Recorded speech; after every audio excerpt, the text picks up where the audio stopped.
Malapit na palang dumilim. Baka may magbabangis na hayop dito. Ano? Nahuli niyo na ba ang bata? Hindi pa rin po, Pinuno. Mga walang silbi. Oh, ano nangyari sa kanya? Sinong batang to? Saan nagmumula ang kanyang kapangyarihan? Kaibigan? Kaibigan? Nandyan ka ba? Ako to si Dahlia. Saan kaya pumunta yun? Bakit kaya siya nawala? Ano kaya nagyari sa kanya? Hoy, Dahlia! Nandito ko! Ha? Saan ba? Ba't hindi kita makita? Dito sa likod mo! Nandyan ka pala. Saan ka ba pumunta? Wala, Dahlia. Masyado lang akong abala sa kaharian namin. Ang dami ko kasing problema. O teka, ano nangyari sa'yo? Bakit parang mas lalo kang lumiit? Yun na nga, Dahlia. Isa pa to sa mga problema ko. Pinarusahan kasi ako ng hari namin eh. Ha? Bakit ka pinarusahan? May ginawa ka bang kasalanan? Oo, Dahlia. Malaking kasalanan ko. Nalaman kasi ng hari at reyna namin ang ginawa kong pagtulong sa'yo. Yung pinatay natin yung mga aswang na pamatay sa nanay mo. Isa kasi sa maigpit na batas sa aming kaharian. Huwag makikialam sa mundo ng mga tao. Lalong gagamitin ng kapangyarihan para manakit ng iba. Ang malala pa rito, nalaman nila lahat ng ginawa ko. Kaya sa ngayon, nililitis nila ako. Sa katunayan nga niyan, tumakas lang ako. Ganun ba, kaibigan? Pasensya na. Dahil sa akin, napahamak ka pa. Nadamay ka tuloy sa akin. Wala yun, Dahlia. Hindi mo naman ako pinilit eh. Isa pa, ako naman nagdesisyon ng lahat. Sa kakaibigan kasi kita eh. Salamat ha. Pero kaibigan, may magagawa ba ako para matulungan ka? Huwag mo munang intindihin yan, Dahlia. Sa ngayon, kailangan mong tumakas. Ha? Anong ibig mo sabihin? Bakit ako tatakas? Di ba namatay na yung mga aswang? Oo, Dahlia. Pero ayon sa natuklasan ko, hindi ordinaryong aswang ang napatay natin. Hawak sila ng makapangyarihang bangkilan. Malakas ang kanilang pinuno. Sigurado sa mga oras na to, natuklasan na nilang lahat. Tiyak ako hindi kanila titigilan. Hindi natin sila basa-basa matatalo. Kaya kailangan mo nang tumakas. Bilisan mo, Dahlia. Kaibigan, wala na si nanay.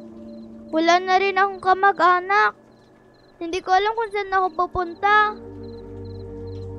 Anong balita sa bata? Pinuno, kasalukuyan pa rin po naming hinahanap ang batang pumaslang sa mga kasamahan natin. Mga wala talaga kayong silbi. Ang dami-dami niyong tumutugi sa kanya.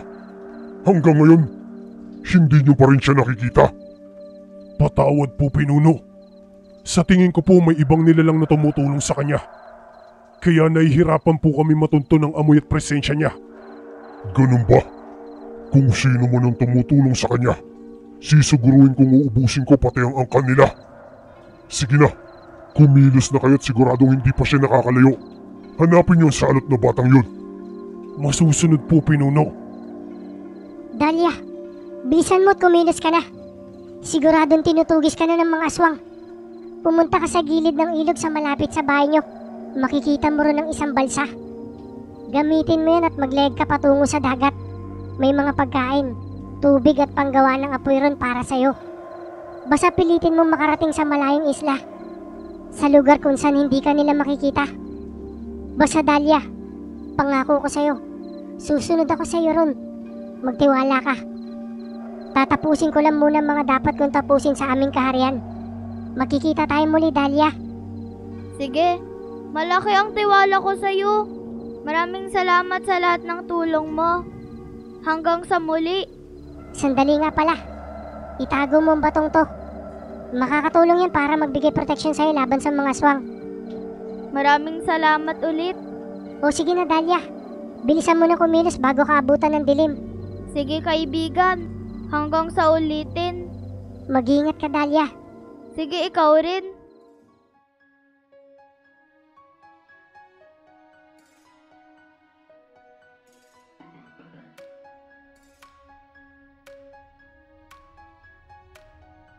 Grabe, pang-apat na araw ko na dito sa dagat. Wala pa rin akong nakikitang isla. Malapit nang maubos ang pagkain ko at saka tubig. Mukhang ito na yung magiging katapusan ko ah. Ano ba yan? Sobrang tindi ng init.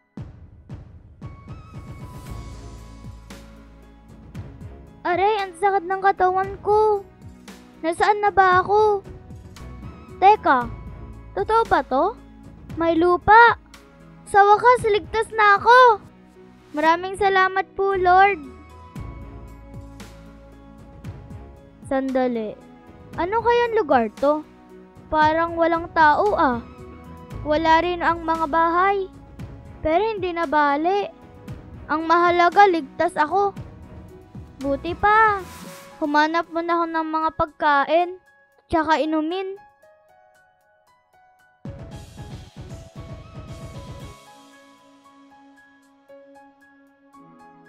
Hala, nagugutom na talaga ako.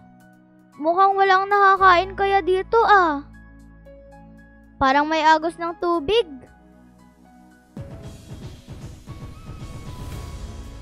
Naku po, maraming salamat. May tubig na ako. Hala, may mga gabi rin. Ayos, may pagkain na din ako.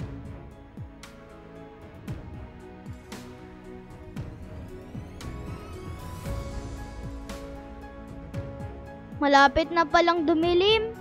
Baka may magbabangis na hayop dito. Dapat makahanap akong ligtas na lugar.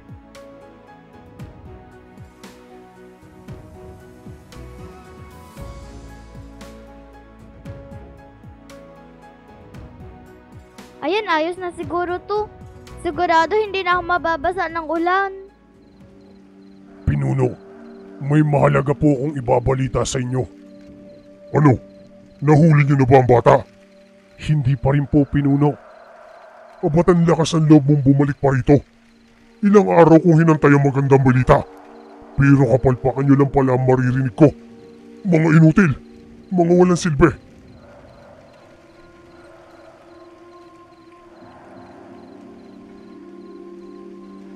Ikaw, ano naman ang idadahilan mo? Patawad po, Pinuno. Pero may nakapagsabi po sa amin na sumakay daw po ng balsa ang bata. Maaaring pumunta po siya sa ibang isla. Mga inutil, mga tanga. Bata lang ang tinutugis nyo. Hanggang sa ngayon hindi nyo pa nahuhuli. Patawad po, Pinuno.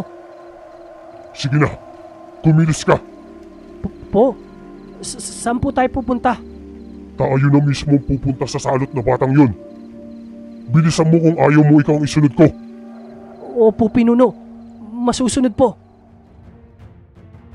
Sige, ituro mo sa akin ang tamang direksyon.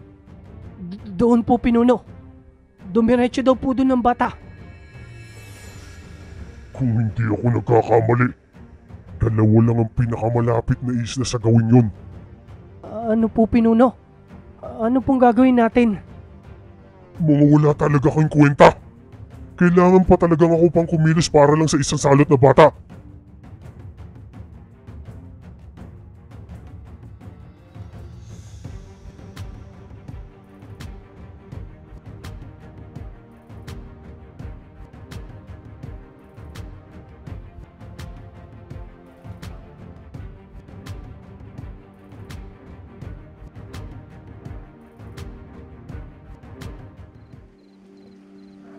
Ano kaya yun? Parang meron nakakaiba. Lagot! May kaluskos sa labas.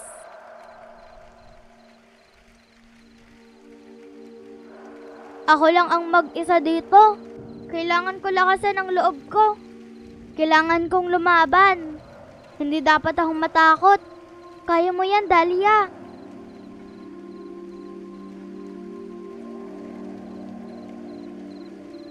Ay nakon, laking daga! Daga lang pala. Kinabahan ako dun ah. Nandito ka lang palang salot ka. Ikaw lang pala ang pumatay sa mga alagad ko. Ikaw pala ang pumipigil sa mga plano ko ha. Tignan lang natin kung may magawa ka pa laban sa akin. Kakainin ko ang puso mo at pahihirapan kita. Kamusta, bata? Sino kang aswang ka? Anong kailangan mo? Hindi mo ba ako kilala? Ha? Sino ka? Ako ang pinuno ng mga aswang na pumatay sa nanay mo. Kung tutuusin ay nadamay lang siya rito. Utos ko kasing ubusin ang lahat ng albularyo at albularya upang malaya na kami makapagparamit, makapambiktima ng mga tao. Para ako na maghari sa mundong ito. Mga demonyo talaga kayo! Hindi ka magtatagumpay! Ayos ka lang ba, bata? Nagpapatawa ka ba? Paano mangyayari ang isang batang pipigil sa mga pangarap at plano ko? Sigurado mamaya lang, kakainin ko ng puso mo. Akala mo yata masisindak mo ako? Sige, subukan mo kung kaya mo. Ba't matapang ka palang bata ka, ha? Sige, sisiguraduhin kong pahihirapan muna kita bago kita tatapusin. Hindi kita titigilan hanggat hindi ka umiiyak sa takot at magmamakaawa. Ano nangyari sa kanya? Sinong batang to? Saan nagmumula ang kanyang kapangyarihan?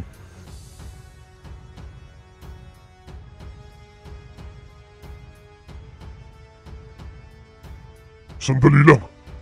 Parang may kakaiba. Hindi ako maaaring magkamali.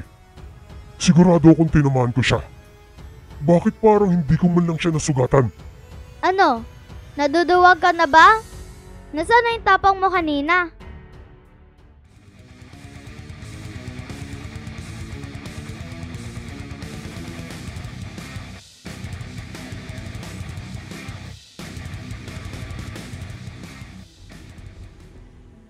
Sinasabi ko na nga ba?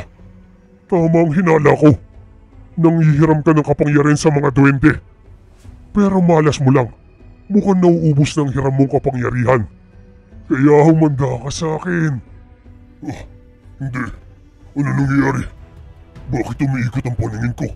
Bilisan mo, Dahlia. Tapusin mo na siya. Sige! Ikaw duwende ka. Anong ginawa mo sa akin?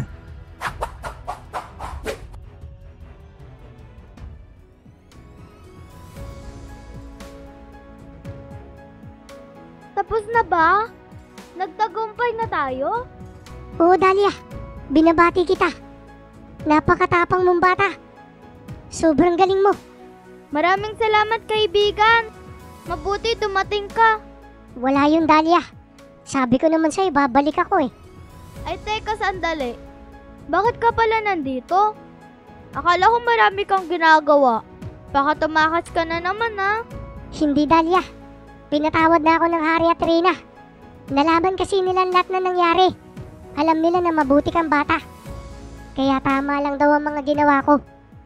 Saka, may maganda akong balita sa'yo. Ha? Anong magandang balita? Magsimula ngayon, magkasama na tayo palagi. Ako na ang magiging gabay mo.